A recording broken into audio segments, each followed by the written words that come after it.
More and more each time, isn't it? Right. Okay, everybody. All right, Josh. Thanks. Luke, many congratulations. Another incredible performance through to the last 16. Just sum up your emotions after that. Just happy to get over the line. When Matt pinged the 120 to go 3-1, I was just thinking to myself, I've really got to go off stage and relax myself. But then I was just thinking, 3 more legs and I can get off that stage. 97 average, 8 180s, 3 ton plus finishes tonight. How would you assess that? It's an overall good performance. It's not like the first round. I've said I can win with the lowest average of the tournament. I'll just be happy to get through. And when Matt came back to win that full set, you came back even stronger. Do you feel like you're playing with just total freedom? That's obviously after when I won my first game and my second game. I've got nothing to lose for myself now. I've overachieved again, but now I can just settle. And we saw the 106 average from you in round 1. We've seen the numbers you've hit on the Dev Tour this year. Is there even more in the tank? Well, my darts will have to show you that. I'll throw them, but like I said, I'll just be happy to win with whatever average, just get over the line each time. And you've created global headlines already at this event. Over the Christmas break, have you had time to sort of sit back and reflect on what you've achieved so far? To be honest, it was just Xbox. And looking ahead now to the last 16, it's Jim Williams or Raymond van Barneveld up next. Any preference in terms of an opponent? Obviously Raymond. It'd be unbelievable to play him. Obviously the crowd have got to pick and choose who they want on their side. But yeah, I'd be happy to play Raymond, but Jim's in good form as well. Thank you.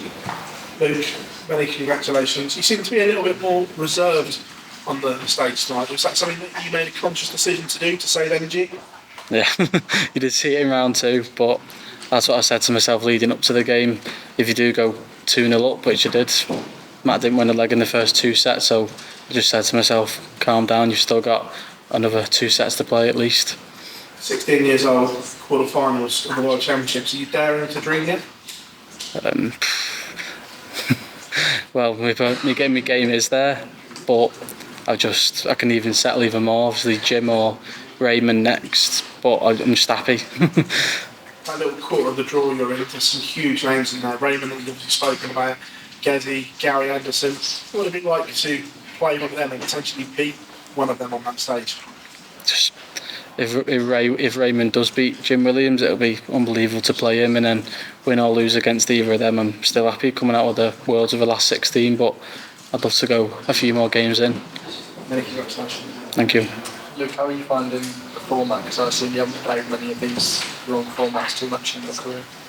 Well, I've only played set play at the WDF World Championships, but I found it was okay. But I just think to myself, in the first 2 rounds, it's first to 3 sets, so it's first to 3, and then that's it. You play till the end, and with you have a break after 1 and 2, and then the 4th set. So I'm pretty much settled into the set play now. You feel like the energy's there for the long formats if you do make it to the quarters or even further? Yeah, I'm just going to have to keep myself composed like I did when I went 2-0 up, just save the energy, just in case it does go 3-3 or even further into the game. Yeah, for yourself now, what do you do between now and the next game? Are you heading back or are you sticking around? Just stay in the hotel, just chill out tomorrow, probably treat myself to some more shoes or pants. But yeah, just chill out and see who we can play in the next round. Thank you. He's talking about Raymond van Barneveld. When we spoke to him a few days ago, he said if he wants to watch darts, he wants to watch Luke Littler. How does it feel just hearing that from a legend like Raymond? It's crazy, even though he's saying that, and he could potentially meet me in the next round as well. But I've heard it from him and Phil Taylor and now Rob Cross. They've all won a world title. Talk about a 16-year-old. It's crazy to think about. I know that you've said that anything over around the win is an overachievement, but we're starting to think now of maybe getting in that top 64 before you even get the tour card in 2024. Yeah, I'd love to. It's an extra bonus, and the prize money in this tournament is an extra bonus for me now as well. The match against Matt then, it looked like sometimes the darts were sitting maybe a little bit loose in the board. Is that something you're aware of, something that you might try to change next match, try to do something with the equipment? Well, obviously my darts were going low a bit, but then I was covering up with my 19s, and my treble 19s this game was pretty solid. I was setting up 1-3-3s for the 170, 171 to leave a ton, which took out in 2, so it's just if I can't find the treble, then I'll have to back it up with the 19s. You've seen the best of Luke Little yet? you did in round one. But yeah, I'd just be happy to get over the line and beat whoever's in front of me next round. Big well done. Thank you very much. Thank you.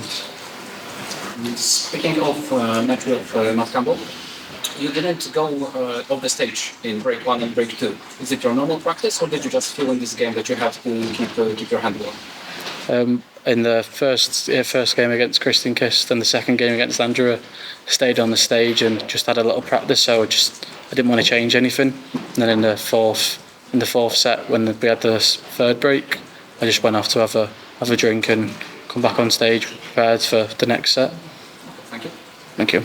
Kevin? Yes. Luke, of course, for me also many congratulations. You had that situation in the third set in the deciding leg where you had 5 of 6 big trebles to start with. How important was that in the context of the game? It's always good to get off the mark with a 180 or 140 or back-to-back 180s, but it's just good to start off every leg well.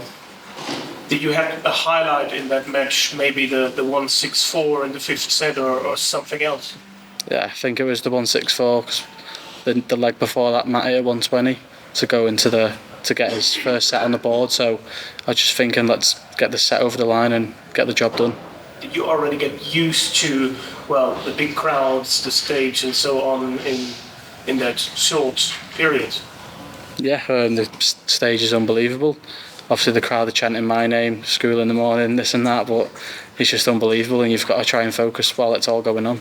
Did you get some messages from Nathan the referee so far? Because as far as I know, if you would reach the semi-finals, he would get your tour card over the development tour. Well, I didn't know that, so Nathan's probably cheering me on right now. Thank you. Thank you. Okay. Any more for this part? Okay, thanks. Oh, I'm sure. So it's not one question. Yeah, massive well done tonight. It's quite being composer, you're 16 years old. Where does that kind of come from? Is it family, friends, or something you've always kind of had?